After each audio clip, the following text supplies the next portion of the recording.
മനുവിന് ഞാൻ സമയം അനുവദിക്കും. അതെന്റെ വാക്ക്. ആരാണ് തൃപ്പൂണിത്തുറയിൽ നിങ്ങളുടെ കാൻഡിഡേറ്റ്? ആരാണെന്ന് ആരെയൊക്കെ അറിയില്ലേ തൃപ്പൂണിത്തുറയിൽ? എനിക്കറിയാം. മനുവിന് അറിയുമോ? എനിക്കെന്താ അറിഞ്ഞുകൂടാത്തത്? ആരാണ്? എന്താ ഉറക്കം വരുന്നു. അതാരാണെന്ന് ആരെയൊക്കെ അറിയില്ലെങ്കിൽ അറിയണ്ട. ഒരു മാധ്യമ പ്രവർത്തകൻ അറിയില്ലെങ്കിൽ അറിയണ്ട. എനിക്കറിയാം ബിജെപിയുടെ കാൻഡിഡേറ്റ് ആരാണെന്ന് എനിക്കറിയാം. രാഷ്ട്രീയ പോരാട്ടം അല്ല, അത് മനുവിന് അറിയുമോ എന്നുള്ളതാണ് എന്റെ ചോദ്യം.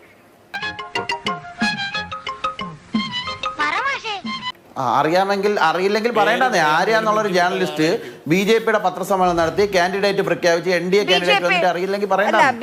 അത് ഉത്തരം പറ. ബിജെപിയുടെ പത്രസമ്മേളനത്തിലല്ല അനൗൺസ്മെന്റ് വന്നത്. ബിജെപിയുടെ കാൻഡിഡേറ്റ് ആരാണ് തൃപ്പൂണിത്തുറയിൽ?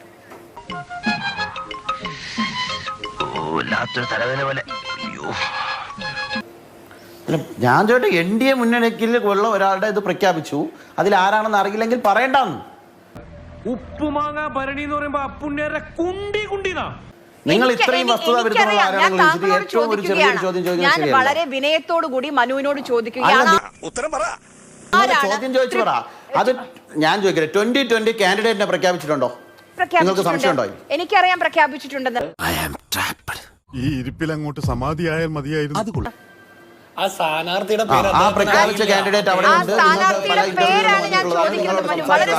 നിങ്ങളുടെ റിപ്പോർട്ടുണ്ട്, വിളിച്ചു ചോദിച്ചാൽ ഇതല്ല പഞ്ചായത്ത് പട്ടികൾക്ക് എല്ലാം കഷണം കിട്ടുമാതിരി ഒരുമിച്ചല്ല കടിച്ചു പറിക്കുന്നത്.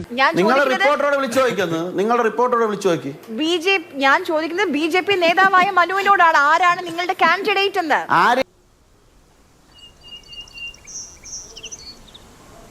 നിങ്ങൾക്ക് പ്രശ്നമല്ലല്ലോ. കേരളത്തിൽ നടി നടന്മാർ, ഇവിടത്തെ സെലിബ്രിറ്റികൾ മത്സരിക്കുന്നത് ആദ്യമായിട്ടാണ്. ഈ നായിന്റെ മോനെ ഇനി ഞാൻ കൊന്നുകളയും. നീ എന്ത് പറഞ്ഞാലും എന്തിനാണ് അമേരിക്ക പോകുന്നത്? പല രീതിയിൽ എഴുത്തുകാരും സാംസ്കാരിക പ്രവർത്തകരും ഒക്കെ കേരളത്തിൽ മത്സരിച്ചിട്ടുണ്ട്. എന്റെ ചോദ്യം, തൃപ്പൂണിത്തുറയിൽ ബിജെപിയുടെ NDAയുടെ കാൻഡിഡേറ്റ് ആരാണ്? എനിക്കറിയാം. ഞാൻ താങ്കളോട് ചോദിക്കുകയാണ്.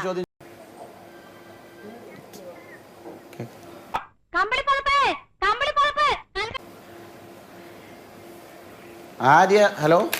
എനിക്ക് കേൾക്കാം മനു. അവര് പറയുന്നത് എനിക്ക് പണ്ട് മൂലം ഇങ്ങനെ കേൾക്കുന്നില്ല. ഞാൻ പറയാം,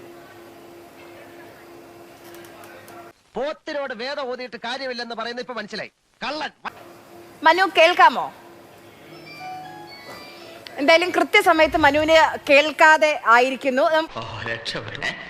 അല്ല, രക്ഷപ്പെട്ടല്ലോ, ചാവാതെ രക്ഷപ്പെട്ടല്ലോ എന്ന് പറയായിരുന്നു.